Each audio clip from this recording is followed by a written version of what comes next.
کدام جمله درسته؟ Me am a teacher. I am a teacher. بله، دومی. I am a teacher. Hello everyone. فرزانه هستم. Hope you are doing fine as usual. امیدوارم که مثل همیشه عالی باشید. اگر جواب این سوال رو نمیدونستی تا آخر این ویدیو رو نگاه کن. امروز من کنار شما هستم و آموزش ضمایر فاعلی رو 0 تا 100 در این ویدیو میخوام داشته باشم. با من همراه باشید برای دیدن این آموزش مهم، کاربردی و بیسیک.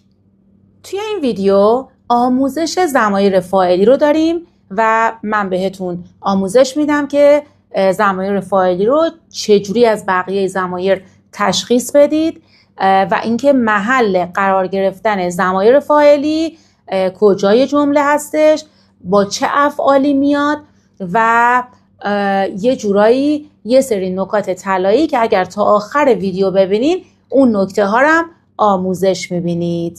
بریم ببینیم با هم آموزش امروز چقدر مفید خواهد بود. ضمایر فاعلی که به زبان انگلیسی میشن subject pronouns، ضمایر فاعلی. خب عبارتند از I من، you تو، she او برای خانم، he او برای آقا، it آن برای اشیا و حیوان، you نه تکراری نیست، اینجا you به معنای شماست، شما، we ما، they آنها. خب اینا ضمایر فاعلی هستند که به جای فاعل در جمله میتونیم ازشون استفاده کنیم. به این مثالا توجه کنید. I teach English. من انگلیسی درس میدم. He plays football. او فوتبال بازی میکنه. She is happy. او خوشحاله. خب در این 3 تا جمله I، she و he ضمایر فاعلی هستند. خب دقت کن، یه بازبینی کن جملات رو، ببین کجا قرار گرفتند. ضمایر فاعلی کجای جمله اومدن توی این 3 جمله؟ آها، در ابتدای جمله اومدن و قبل از فعل اومدن. آفرین. اومد که بهتون متذکر بشم.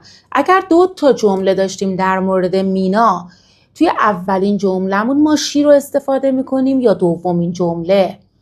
کدوم جمله درسته؟ مینا is a nurse.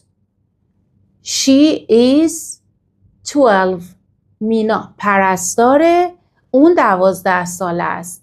یا اینکه she is a nurse. مینا is 12.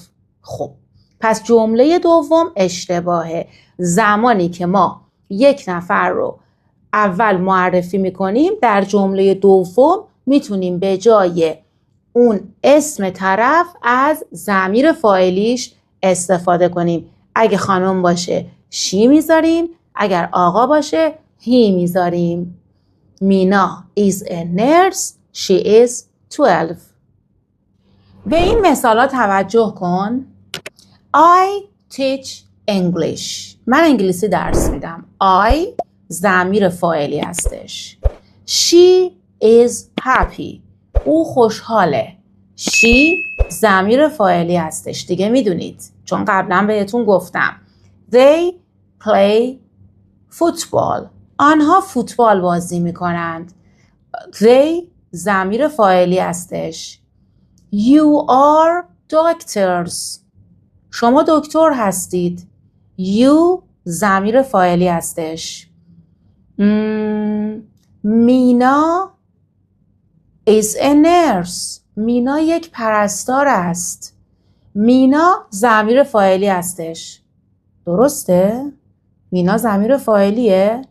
مینا فاعل هستش که ما میتونیم به جاش از she استفاده. مینا is a nurse.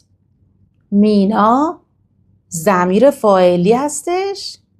نه، مینا فاعل هستش.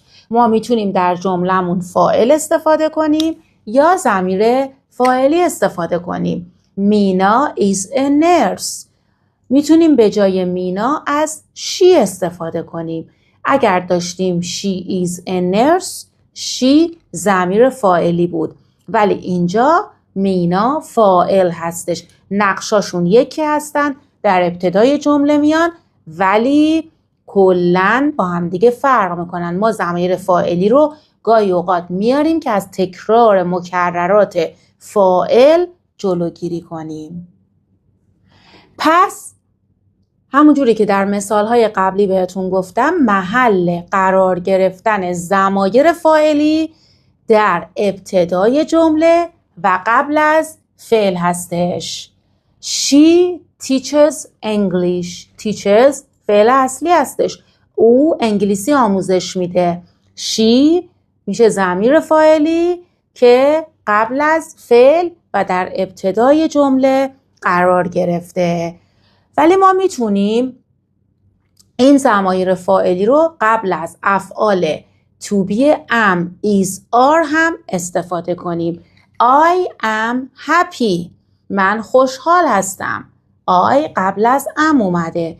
She is angry. او عصبانیه. She قبل از is اومده. جمله بالا سر من نگاه کن. من میخوام شما ضمیر فاعلی مناسب این جمله رو بنویسید. Number 1 یه نقطه چین گذاشته. I'm a teacher. خب جواب چی میشه؟ 3 ثانیه تایم داری. 1 2 3. I am a teacher. پس زمانی که فعل to be am داریم از ضمیر فاعلی I استفاده میکنیم. Number 2 is a doctor. Okay. 1 2 3. She یا he. Okay, great. ولی اگر با یه جمله سوالی مواجه شدیم، یعنی در واقع مجبور بودیم که جمله‌مون رو سوالی کنیم، تکلیف ضمیر فاعلی چی میشه؟ کجای جمله میاد؟ خب دیگه اول جمله که نمیاد، در جمله خبری اول جمله میاد.